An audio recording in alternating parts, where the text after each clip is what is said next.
In 1995, I was arrested by the FBI within 2 weeks of returning to the United States from Honduras.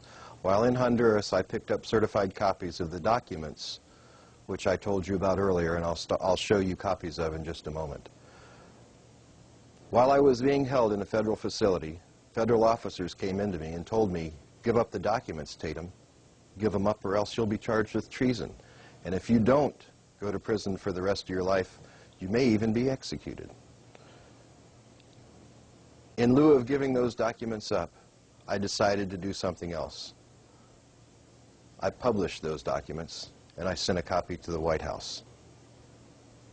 This is a Department of Defense International Flight Plan filed by myself and my co-pilot. The names in this section: Robert Brantner. Our crew chief was a Mr. Rodriguez, and our medic was Gary Watkins. This flight plan was filed with base operations on February 26, 1985. The aircraft call sign was Dustoff 713. The actual number of the aircraft is also indicated on the flight plan. It shows that we flew a military mission in aircraft 7015713. We refueled at La Mesa. It shows that the people we flew as passengers were sent from Wally World, which was the intelligence compound at Pomerola Air Base. The names of the passengers were Cooper and Sawyer. Now, if you'll recall from a few moments ago, I told you about the cargo we flew. On the opposite side of this flight plan, we have the cargoes. As you can see, we were destined to transport vaccine to La Mesa. There was no one there to pick up the vaccine for 1 hour and 45 minutes.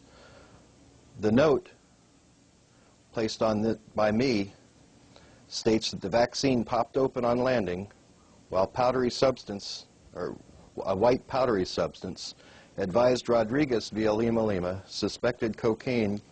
Container was large white cooler, similar to the ones I delivered to Arkansas in 1984.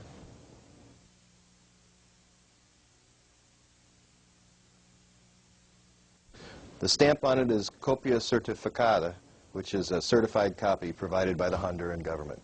This particular government official has the originals in hand and is willing to produce the originals to any world court that is willing to prosecute those who are trafficking in cocaine in their country. This is a flight plan dated 18 March 1985. We flew aircraft 429, which was actually 4016429. I was the pilot. My co-pilot was Scott Williams, who many of you may recognize as a CIA asset. My crew chief was Bill McDonald, and again, my crew chief was E4 Rodriguez. This particular flight, we flew into several villages and then into San Lorenzo, Honduras. The personnel on board the aircraft were two, Mr. North, who you know as Oliver North, and another passenger. The particular mission that we flew on this day required us to go into an area that was heavily shelled during the night. It was a Contra village.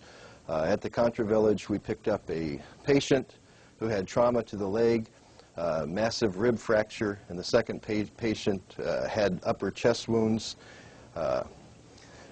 As the medic was treating the chest wound, he needed my help. I went over and helped him. Mr. North, who had arrived late at the aircraft that morning, making us 45 minutes for our takeoff, came over, exasperated that we were taking such a large amount of time working on these Honduran nationals, or on these, I should say, Contras. But they were Hondurans, they weren't Nicaraguans, so that you know. Mr. North had decided that we were taking too much time. He came over and told us to get the aircraft up and going. However, when he got to us, he looked at the chest wound. The chest wound was a gaping chest wound. The heart was exposed and it was beating. Mr. North fainted. It compounded the medic's duties in having to tend to old blood and guts, Oliver North. He made the notes on this, his medical evaluation. Medics additional medics' comments are on the reverse of this particular flight plan. Can you give us a clue what that's saying there on the comments? Sure. The comments say approximate ground time 15 minutes. This was in delivering, in San Lorenzo, delivering the patients. 15 minutes is a large amount of time when you have chest wounds and so forth to offload to ambulances to take to the primary care facility, to the tactical facility that was set up. And the medic was complaining here because it took so much time to get the people offloaded and into trauma care.